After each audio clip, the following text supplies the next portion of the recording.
Nous abordons ici le quatrième exercice Excel niveau débutant. Dans les précédentes mises en pratique, nous avons appris les techniques professionnelles permettant de bâtir des calculs dynamiques.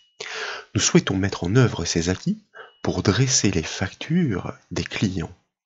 Le tableau présenté à l'écran propose de résoudre ce cas, et son classeur est bien sûr proposé comme toujours au téléchargement depuis le site bombache.fr pour focaliser notre attention sur l'élaboration des formules. Vous constatez qu'il n'est constitué que d'une seule feuille, comme en témoigne son unique onglet, en bas à gauche de l'interface Excel. Des mises en forme spéciales, avec fusion de cellules notamment, sont proposées en en-tête de feuille pour la présentation de la facture. Les données à considérer sont situées dans le tableau qui débute à partir de la ligne 10. En colonne B et à partir de la ligne 11 sont énumérées les références des articles achetés pour le client en cours. La colonne suivante, la colonne C, propose les désignations correspondantes. En colonne D sont énumérées les quantités achetées par le client pour ses produits respectifs. La colonne E recense les prix de vente de ces articles. En colonne F, une remise en pourcentage est accordée. Elle varie selon le produit. Il va donc s'agir de l'intégrer dans les calculs. Et justement, la colonne G, la colonne suivante, propose de livrer le premier résultat dynamique. Il s'agit de calculer le prix unitaire remisé par article. Dès lors, nous devrons en déduire pour chacun le total hors taxe en considérant les quantités respectivement achetées. Et la somme de ces totaux hors taxe par article doit conduire au montant total hors taxe à facturer au client. Ce résultat doit apparaître en cellule H18, si bien qu'après application du taux de TVA, nous pourrons produire la facture finalisée avec le montant TTC de la commande. Le premier calcul en colonne G doit donc fournir le prix unitaire remisé pour chacun des articles. Ces opérations doivent être dynamiques comme nous l'avons appris. Elles doivent donc être bâties sur les références des cellules. Ainsi, si les prix ou remises évoluent, les calculs se mettent automatiquement à jour. Dans l'exemple du premier article, de la ligne 11, le prix sans remise en E11 est affiché à 795 €. En F11, il est indiqué une remise de 3%. Elle doit lui être déduite. Le calcul consiste donc à soustraire le montant de cette remise au montant d'origine. Il s'agit de prendre donc la cellule E11 et de lui déduire le montant de la remise, c'est-à-dire de nouveau E11 multiplié par ce pourcentage en F11. Je vous propose donc que nous sélectionnions la première cellule du résultat à trouver, soit la cellule G11, comme le rappelle la zone nom. Nous débutons nécessairement le calcul par le symbole égal, comme vous le savez, pour le notifier à Excel, et nous allons sélectionner le premier prix unitaire sans remise en le cliquant, soit la cellule E11. Et comme vous le remarquez, la référence de la cellule apparaît ainsi dans la syntaxe de la formule. Nous tapons ensuite le symbole moins du pavé numérique pour enclencher la soustraction.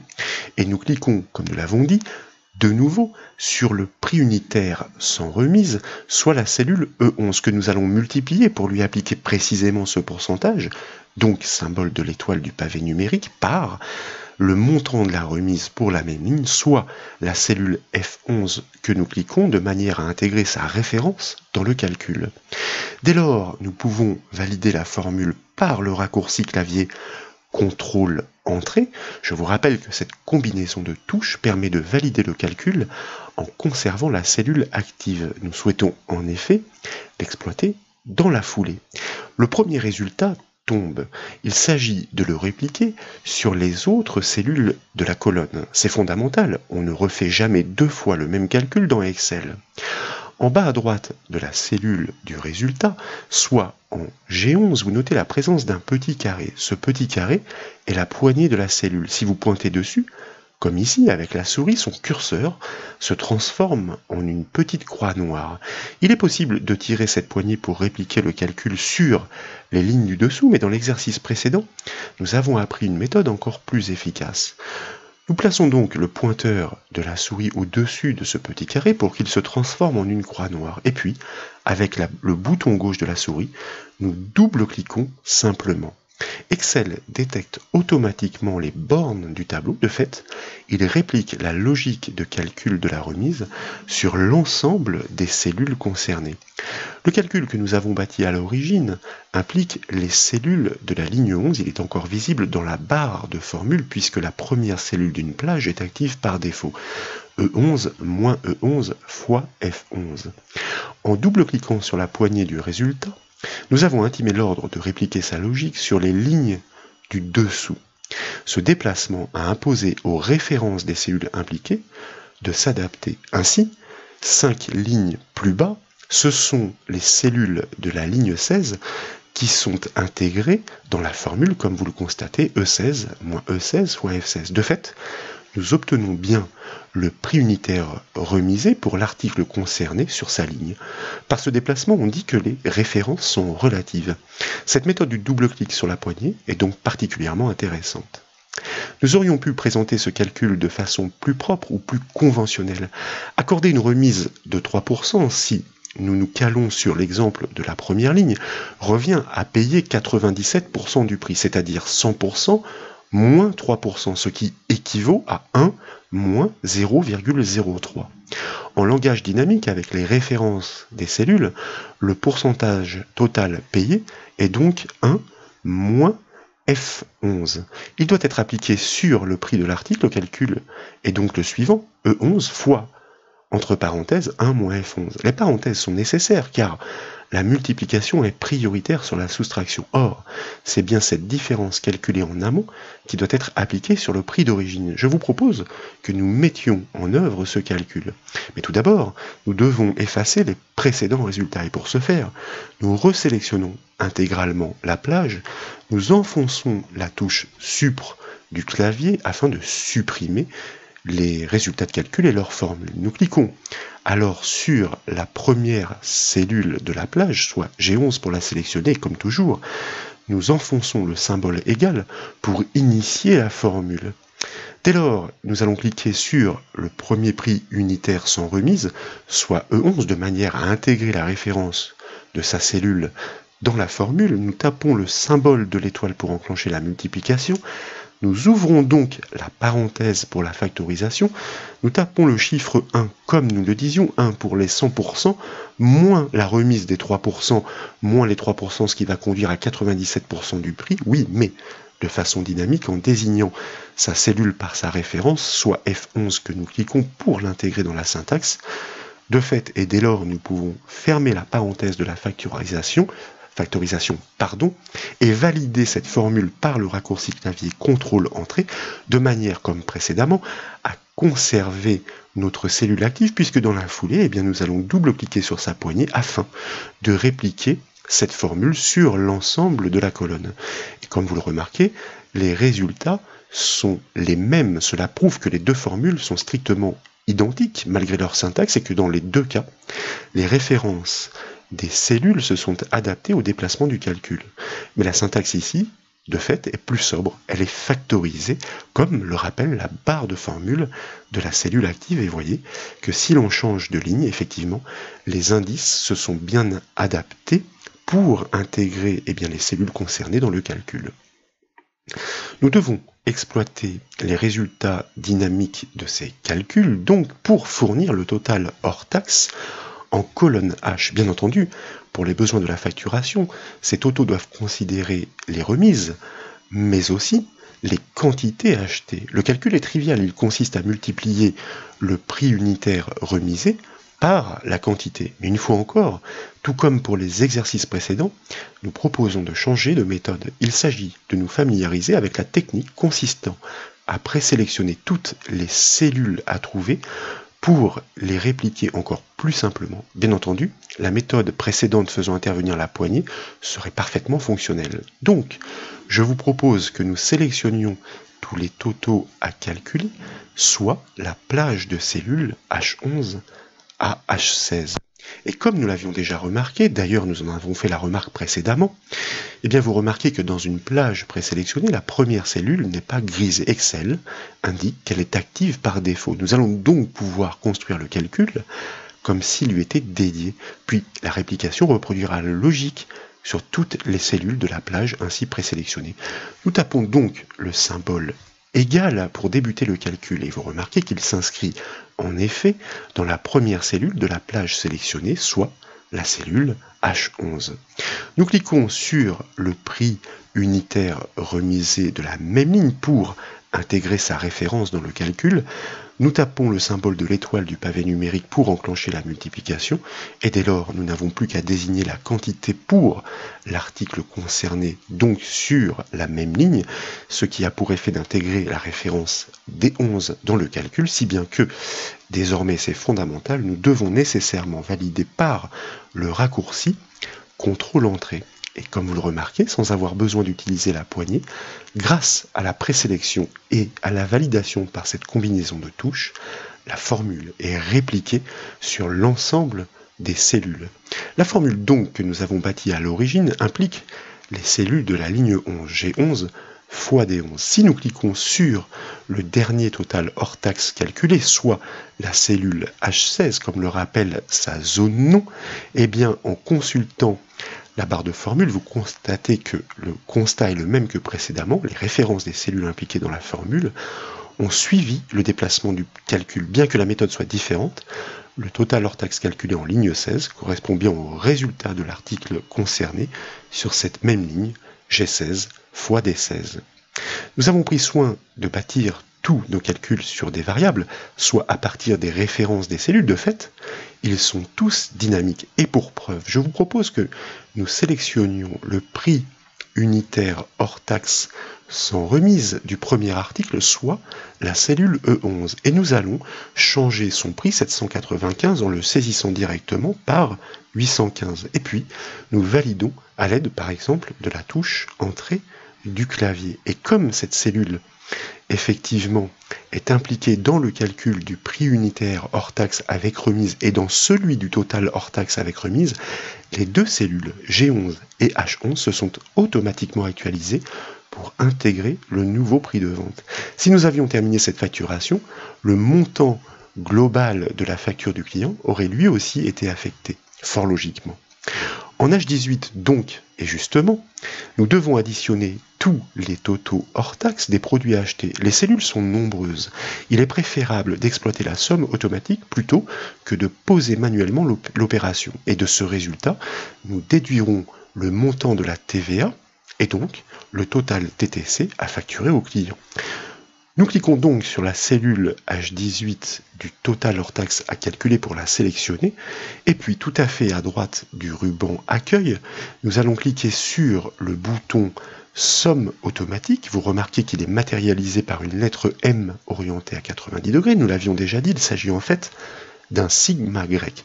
Son infobulle qui apparaît juste en dessous, eh bien, nous annonce que nous aurions pu enclencher cette somme automatique avec le raccourci clavier Alt égale qu'à cela ne tienne. Nous cliquons sur le bouton Somme automatique et vous constatez que la syntaxe de la formule s'inscrit automatiquement dans la cellule où elle est appelée. Comme il s'agit d'une fonction automatique, Excel place le symbole égal pour nous. C'est pourquoi nous ne devons pas l'écrire dans ce cas précis. Puis il appelle la fonction somme. Toute fonction requiert les cellules à calculer entre ces parenthèses. Il s'agit ici, dans sa suggestion de la plage H11, H17. Et cette suggestion intuitive n'est pas tout à fait correcte, même si elle conduirait au résultat. Excel propose en effet toutes les cellules numériques de la colonne en descendant jusqu'à la case adjacente au résultat à trouver. Mais H17 est une cellule qui est située en dehors du tableau et elle est vide. Donc il est plus correct de l'exclure. Et c'est pourquoi la fonction somme automatique est en attente de correction de la part de l'utilisateur, ce que nous allons faire à la souris. Puisque la somme n'est pas validée, nous resélectionnons précisément la plage, soit H11 à H16. Et puis, nous validons le calcul par la touche Entrée du clavier. Nous obtenons bien le montant total hors taxe dynamique de la facture en lieu et place. Pour terminer la facturation, il reste deux opérations à accomplir. Elles sont très simples. La première consiste à calculer le montant de la TVA. Il s'agit d'une simple multiplication. De fait, grâce à la touche entrée, cette fois-ci, ça tombe bien, nous avons sélectionné la cellule du dessous, soit H19, nous la conservons.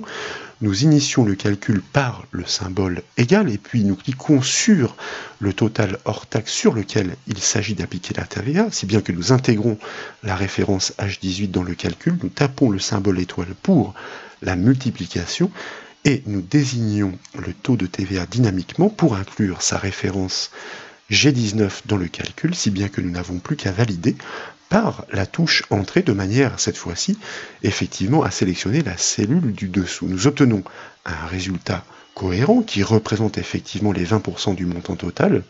Dès lors, nous pouvons en déduire le montant TTC à facturer au client. Il consiste en une simple addition, forcément, du total hors taxe et du montant de la TVA, cette taxe qui doit être ajoutée. Donc, ce calcul peut être posé manuellement plutôt que de faire intervenir la somme automatique, car il n'y a que deux cellules à inclure, donc nous irons encore plus vite. La cellule H20 étant sélectionnée, nous tapons le symbole égal pour initier la formule, et puis nous allons sélectionner le total hors taxe de la facture en la cliquant pour l'intégrer dynamiquement dans le calcul. Nous tapons le symbole plus du pavé numérique pour enclencher l'addition cette fois. Nous désignons le résultat du montant de la TVA sur ce même montant hors taxe en cliquant sa cellule pour intégrer sa référence dynamique H19 dans le calcul et nous validons par la touche entrée du clavier. Nous venons de finaliser les calculs dynamiques pour cette facturation. Le total TTC obtenu apparaît tout à fait cohérent dans la mesure où il est supérieur de 20% au montant total hors taxe de la facture. Souvenez-vous, si l'une des données change, comme une quantité, un prix unitaire ou une remise, tous les calculs liés se mettent à jour en cascade jusqu'au montant final TTC. Nous devons peaufiner désormais la présentation pour afficher les valeurs monétaires au format euro. Nous le répétons dans chaque exercice, un format doit être appliqué, la devise ne doit jamais être saisie dans la cellule. La colonne des quantités, fort logiquement, ne doit pas être altérée. Il en va de même pour la colonne F des remises qui doivent continuer d'être affichées en pourcentage. En revanche, les totaux calculés entre les lignes 18 et 20 sont concernés. Nous proposons d'intégrer toutes ces plages dans une même sélection pour optimiser les opérations. Dans un premier temps, donc, je vous propose que nous sélectionnions la première plage des cellules à afficher au format euro, au format monétaire, soit E11 à E16. Puis, tout en maintenant la touche CTRL enfoncée, la touche contrôle, nous allons additionner une deuxième plage de G11 à H16, puisqu'effectivement tous ces montants doivent être formatés en euros là aussi. Et toujours avec la touche CTRL enfoncée, nous allons ajouter dans la sélection les trois dernières cellules des calculs de synthèse en bas de la facture, c'est-à-dire la plage H18 à H20. À l'issue, nous pouvons relâcher la touche CTRL, et comme nous l'avons déjà évoqué et pratiqué, cette touche donc, comme vous l'avez constaté, permet d'additionner les sélections pour les regrouper. Rappelez-vous, la cellule H18 de la troisième plage n'apparaît pas grisée, mais ne vous y trompez pas, elle est bien sélectionnée. Comme précédemment, Excel indique en effet qu'elle est active par défaut. Dans la section nombre du ruban accueil, il ne nous reste plus qu'à cliquer sur le bouton format nombre comptabilité et comme vous le constatez, le format monétaire est appliqué à toutes les cellules sélectionnées. Souvenez-vous, son raccourci clavier est CTRL plus M, M pour monnaie en américain. Quoi qu'il en soit, nous avons finalisé notre facturation dynamique avec une présentation qui s'en trouve clarifiée du fait de l'application de ce format monétaire. J'espère que ce quatrième exercice vous a plu. Si c'est le cas, comme toujours, je compte sur vous pour mettre un petit j'aime à la vidéo. Et comme vous le savez, vous pouvez retrouver toutes les autres formations et exercices sur le site bombache.fr. Je vous remercie.